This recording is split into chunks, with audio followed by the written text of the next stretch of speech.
all of you। मैं Ranjit Singh Gurugram teacher training college Chak 5 Belam Sri Vijaynagar के YouTube channel में आप सभी का स्वागत करता हूं। अपने विज्ञान के अंदर जो शिक्षण विषय हैं उनका अध्ययन कर रहे थे, तो आपको इससे पहले 3 शिक्षण विषय हैं जो विज्ञान के टीचिंग सब्जेक्ट, सामान्य विज्ञान, जनरल साइंस, दूसरा रसायन विज्ञान केमिस्ट्री और तीसरा जीव विज्ञान बायोलॉजी। इन तीनों की वीडियो जो है इससे पहले बनाई है मैंने, आपने उसको देख लिया होगा। तो आज अपने अगला शिक्षण विषय शुरू करने जा रहे हैं। तो अगला शिक्षण विषय आज का अपना गणित, ठीक है। गणित का शिक्षण शास्त्र कहते हैं जिसको, मैथमेटिक्स। तो आज अपने शिक्षण विषय को शुरू करेंगे। तो इसके अंदर अपने आज हमारा जो टॉपिक रहेगा वो है मीनिंग, डेफिनेशन एंड नेचर, ठीक है। अर्थ क्या है गणित का, इसकी परिभाषा क्या है और इसकी प्रकृति क्या है, इन 3 चीज़ों के बारे में अपने अध्ययन करना है आज। तो गणित के बारे में आप सभी को पता है कि ये गणनाओं का विज्ञान है। गणित के अंदर गणना से संबंधित ज्ञान, ठीक है ना, वो प्राप्त किया जाता है। गणना के अलावा जैसे बच्चों में जो तर्क शक्ति होती है, चिंतन होता है, उसका विकास भी गणित के द्वारा किया जाता है। तो गणित के अंदर जो भी ज्ञान बच्चे को दिया जाता है वो एक तो सार्थक होता है और संक्षिप्त रूप में होता है, ठीक है। और उसमें जो परिणाम होते हैं गणित के, किसी भी टॉपिक का जो परिणाम आएगा गणित का वो निश्चित होता है, ठीक है। उसमें परिवर्तन की संभावना नहीं होती और अलग अलग व्यक्तियों के परिणाम भी समान ही आते हैं। गणित का कोई भी सवाल हो, कोई भी टॉपिक हो, कोई भी गणना हो, चाहे 5 अलग अलग व्यक्ति उसको हल करें तो सभी का परिणाम बिल्कुल एक जैसा ही आएगा। गणित के अंदर व्यक्तिगत विभिन्नता का कहने का मतलब प्रभाव नहीं पड़ता। मानसिक योग्यता का प्रभाव है गणित के जो परिणाम होते हैं उन पर नहीं पड़ता है। बाकी जो सब्जेक्ट होते हैं दूसरे, जैसे सामान्य विज्ञान है, जीव विज्ञान है, इनके अंदर जो अपने कह सकते हैं कि विषय वस्तु है या जो टॉपिक है या प्रश्न है, उसका हल अगर 5 अलग अलग बच्चे करते हैं तो उनके परिणाम में थोड़ा बहुत अंतर हो सकता है, वो उनकी मानसिक योग्यता के अनुसार होगा, ठीक है। लेकिन गणित के अंदर ऐसा नहीं होगा। कोई भी विषय वस्तु है, कोई भी गणना है, उसका परिणाम निश्चित रहेगा, सभी का एक जैसे ही होगा, ठीक है। तो अपने अब शुरू करते हैं। इसका सबसे पहले अपने गणित का अर्थ देखते हैं। अर्थ क्या होता है कि गणित जो है इसको वैसे तो अपने मापतोल या गणना का विज्ञान भी कहते हैं, ठीक है। मापतोल का विज्ञान या गणना का विज्ञान, जितनी भी मापतोल किए जाते हैं या गणना की जाती है वो इस गणित के थ्रू आती है, ठीक है। इसके अलावा अब अपने अगर इसका अर्थ देखें तो गणित जो है जिसको अपने मैथमेटिक्स कहते हैं, ठीक है। तो ये जो शब्द है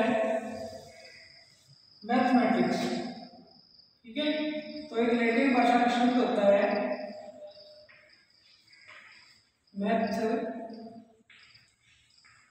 मैथमेटिका, ठीक है। अब जो मैथमेटिका शब्द है लैटिन भाषा का है,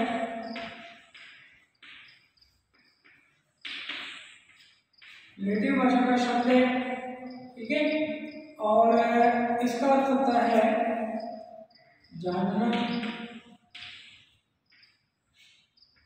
ठीक है, खोज करना या ज्ञान प्राप्त करना, ठीक है। तो ये आपने याद रखना है कि मैथमेटिक्स जो शब्द है इसकी उत्पत्ति लैटिन भाषा का शब्द जो होता है मैथमेटिका, ठीक है। इसको हिंदी में भी मैथमेटिका कहते हैं। ग्रीक भाषा या लैटिन भाषा का शब्द है मैथमेटिका।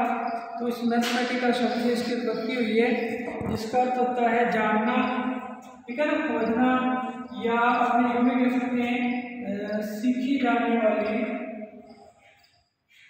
सीखी जाने वाली वस्तुएं, ठीक है। ये इसका अर्थ होता है मैथमेटिका का जानना, खोजना या सीखी जाने वाली विषय वस्तुएं, तो उसको मैथमेटिका अपने कहते हैं। ये इसका अर्थ था मैथमेटिक्स शब्द का। अब अपने इसकी परिभाषा देखते हैं, ठीक है। परिभाषा से पहले एक वैज्ञानिक है एरिक टेम्पल बेल, ठीक है। एरिक टेम्पल बेल जो है ये कहते हैं कि गणित को समस्त विज्ञानों की रानी और समस्त कलाओं का राजा कहते हैं, क्योंकि ये वैज्ञानिक ये मानता है कि गणित जो है विज्ञान की जितनी भी शाखाएं हैं, विज्ञान का समस्त जो विषय होते हैं, चाहे वो कला के हों, चाहे वाणिज्य के हों, चाहे विज्ञान के हों, चाहे कृषि के हों, सभी के अंदर गणित का कहीं ना कहीं उपयोग अवश्य होता है, ठीक है। तो किसी भी विषय का अपने उदाहरण ले लें, जैसे एसएसटी है, एसएसटी के अंदर जो सब्जेक्ट है, जैसे हिस्ट्री है, हिस्ट्री के अंदर भी जैसे युद्ध के सन वगैरह होते हैं, है ना, तो उनके अंदर गणित जो है उसके द्वारा उनको दर्शाया जाता है ना। जो काउंटिंग आती है 1990 है, 1995 है, 1730 है, तो ये मैथ के वर्ड है। तो जियोग्राफी है, जैसे अपने भूगोल कहते हैं, जिसको उसके अंदर जब गणना करते हैं किसी भी भवन की लंबाई चौड़ाई या किसी भी खेल के मैदान का जब माप लिया जाता है, तो उसके अंदर जो गणना की जाती है वो भी गणित के द्वारा, है ना। तो मतलब कहने का कोई भी विषय, जैसे कॉमर्स के अंदर होता है अकाउंट सब्जेक्ट है, अकाउंट के अंदर भी गणित का बहुत ज़्यादा उपयोग किया जाता है।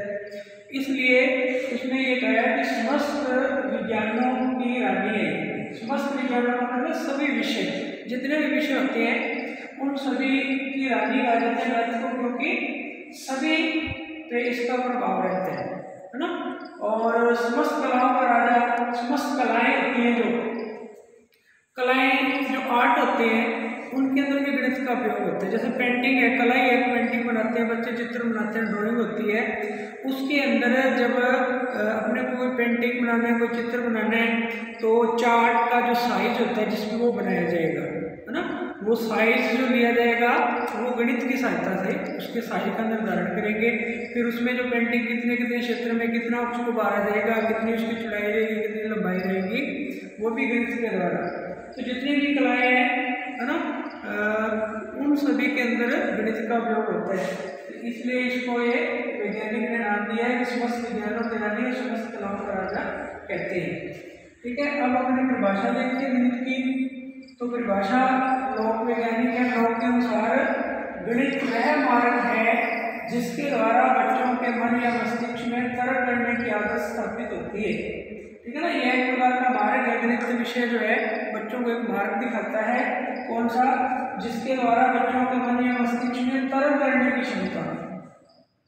तो ये तर्क करने की जो क्षमता है, ठीक है, तर्क शक्ति जिसको अपने कहते हैं, तो ये गणना से संबंधित आ जाता है, ठीक है ना।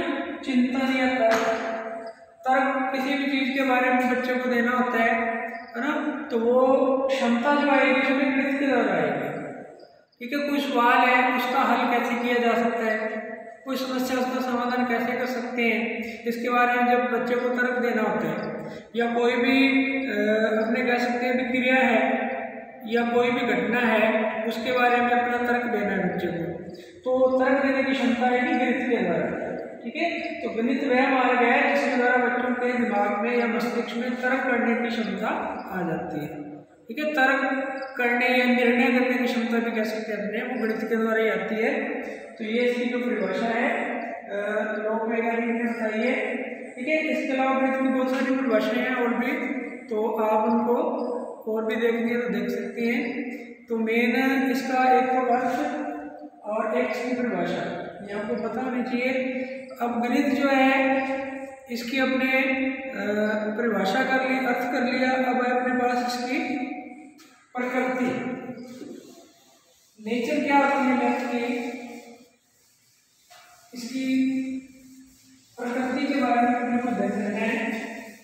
जो तो इसके अंदर अपने प्रकृति के अंदर इसका अध्ययन करते हैं एक पॉइंट करके, इसकी जो नेचर है।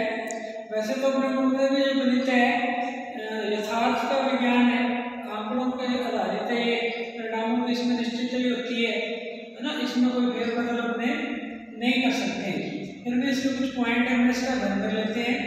तो पहला है इसमें सबसे पहला प्रकृति के अंदर पॉइंट है मौलिकता।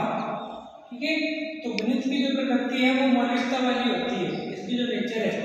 ठीक है, उसमें मौलिकता मतलब पाई जाती है, जिसको अपने स्वाभाविकता भी कह सकते हैं।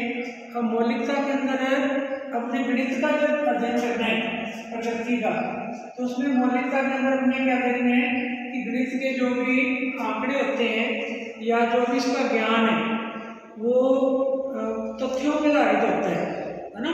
ये जो कह सकते हैं परंपरागत ज्ञान नहीं है, इसका प्रयोगों के द्वारा प्रमाणित है, बोध शक्ति पे आधारित है और प्रयोगों से प्रमाणित है इसका ज्ञान। ठीक है, इसमें मौलिकता पाई जाती है, समय समय पे इसके अंदर ज्ञान नया जुड़ता जाता है। कुछ विषय ऐसे होते हैं उनमें ज्ञान परंपरागत है, जैसे सामाजिक विज्ञान, उसमें जो पुराने समय में घटनाएं घटित हुई हैं उनका वर्णन दिया जाता है उसमें।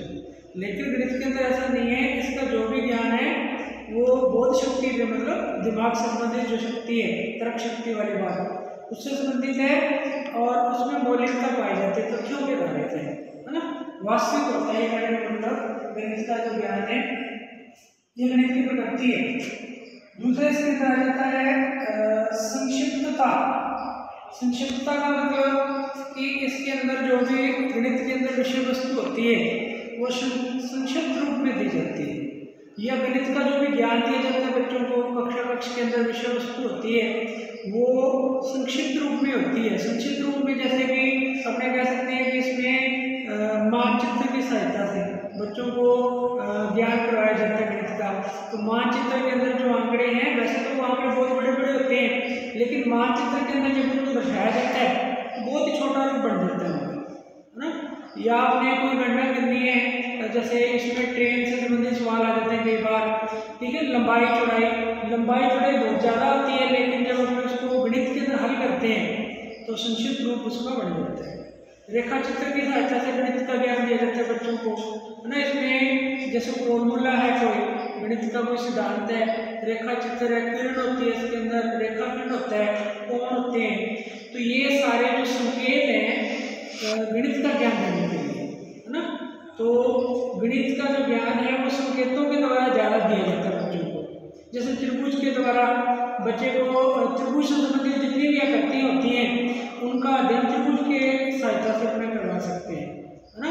तो जैसे आयत होता है, वर्ग होता है, चतुर्भुज है, तो ये क्या है, संक्षिप्त रूप हैं जो इनसे इनकी आकृति की वस्तुएं होती है। उनका जब अपने को अध्ययन करना, उनका एरिया निकालना हो, क्षेत्रफल निकालना हो, ठीक है, उनकी कोई भुजा निकालनी हो, तो इससे संबंधित जो बड़ी आकार की वस्तुएं उनका अध्ययन संक्षिप्त रूप में अपने उनके द्वारा कर सकते हैं। तो इसका ज्ञान तर्क शक्ति पे आधारित है, संक्षिप्त रूप वाला है और संक्षिप्त रूप में इसको हम आसानी से समझ सकते हैं। ठीक है, तीसरा इसके अंदर आ जाता है फिर सरलता। प्रकृति की दूसरी बात है गणित की सरलता होती है। गणित का जो ज्ञान है वो बहुत ही सरल भाषा में बच्चों को दिया जाता है। वैसे गणित के विषयों को बच्चे बहुत कठिन मानते हैं, इसको कठिन विषय माना जाता है सबसे ज़्यादा, लेकिन वास्तव में गणित जो है सबसे सरल विषय है। गणित के अंदर कोई भी ज्ञान है उसको अपने बड़ी आसानी से बच्चे को समझा सकते हैं। जैसे अपने कह सकते हैं कि बच्चे को संकेतों के द्वारा जो समझाया जाएगा तो बच्चा उसको आसानी से समझ सकता है ना। तो सरलता का मतलब यही है कि इसमें जो ज्ञान है उसमें जो कठिन विषय वस्तु है उसको संकेतों में दे दिया जाता है, चित्र की सहायता से, मानचित्र की सहायता से, रेखा चित्र की सहायता से। इसके जो फॉर्मूले हैं वो एक दूसरे से संबंधित होते हैं, है ना। तो इसके अंदर सरलता पाई जाती है। ठीक है। तो गणित का जो ज्ञान है वो कठिन नहीं होता, सरलता वाला होता है, जिसकी प्रकृति बहुत ही सरल है। इसलिए शिक्षक को भी जब गणित विषय का अध्ययन करवाना है बच्चों को, तो सरल भाषा में और तथ्यों पर आधारित होना चाहिए, और भाषा उसकी सरल और स्पष्ट होनी चाहिए, ताकि बच्चों को अच्छे से समझ में आ सके। ये गणित की प्रकृति के अंदर ही आता है कि गणित का ज्ञान सरल होता है, और उसको बच्चों के सामने प्रेजेंट करने वाले शिक्षक की भाषा और उसकी जो विधि है वो भी सरल होनी चाहिए। इसके बाद अगले बात लेते हैं परिणामों की निश्चितता। गणित के अंदर जो ज्ञान है, विषय वस्तु है, जो बच्चों को ज्ञान दिया जा रहा है, उसके अंदर बच्चे जो भी पढ़ते हैं क्लास के अंदर या कोई सवाल करते हैं, ठीक है, तो उसका जो परिणाम होता है वो परिणाम की निश्चितता होती है, पहले से फिक्स होता है कि इस सवाल का ये आंसर आएगा, ठीक है।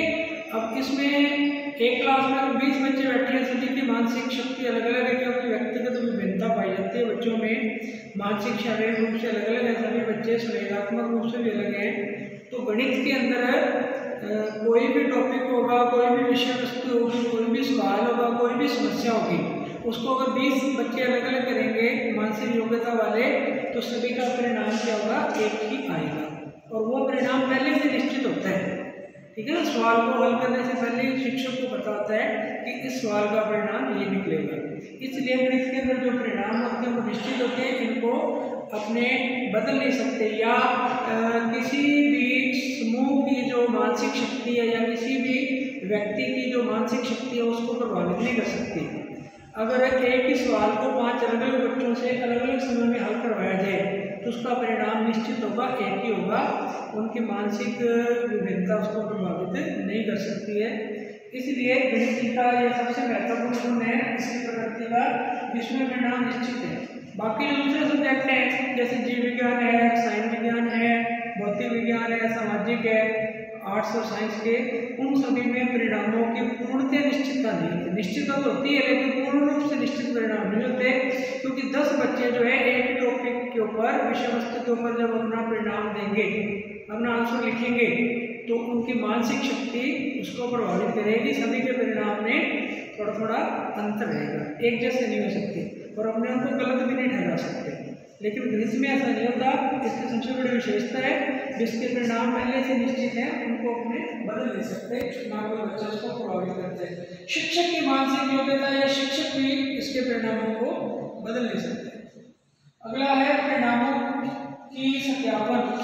यहाँ परिणामों का सत्यापन, परिणामों का सत्यापन जो है इसको कर सकते हैं अपने गणित के अंदर। जैसे मान लो अपने को परिणाम निकाला, वो निश्चित था परिणाम, अपने को पता चल गया, अपने वो परिणाम निकाला, जैसे टीचर ने कोई सवाल दिया करने के लिए, बच्चों ने सवाल को हल कर लिया, उसका परिणाम निकाल लिया। अब वो जो परिणाम निकाला है उसका सत्यापन शिक्षक की सहायता से या शिक्षक की सहायता के बिना भी बच्चा उसका सत्यापन खुद कर सकता है। तो गणित के जो परिणाम होते हैं उनको अपने करने का मतलब खुद जांच सकते हैं कि जो अपने परिणाम निकालना है वो सही है या गलत है। तो गणित के अंदर बहुत सारे सवाल ऐसे हैं जिनके अंदर दिया भी होता है, छोटी क्लासों के अंदर 7वीं 8वीं 9वीं 10वीं के अंदर जो गणित लगती है उसमें बहुत सारी प्रश्नावली ऐसी आती है जिसमें दिया होता है उत्तर निकालें और अपने उत्तर की जाँच भी करें, समय ऐसे लिखा होता है सवालों में।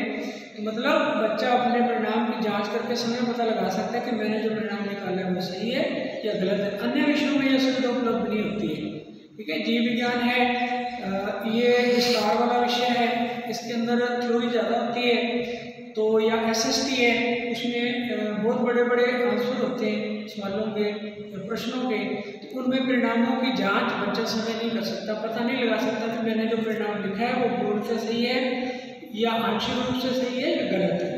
गणित में ये इसकी विशेषता है जिसमें जो बच्चा परिणाम निकालेगा उनका सत्यापन भी समय कर सकता है या शिक्षक की सहायता से भी कर सकता है कि जो परिणाम दिए गए हैं वो सही है या गलत है।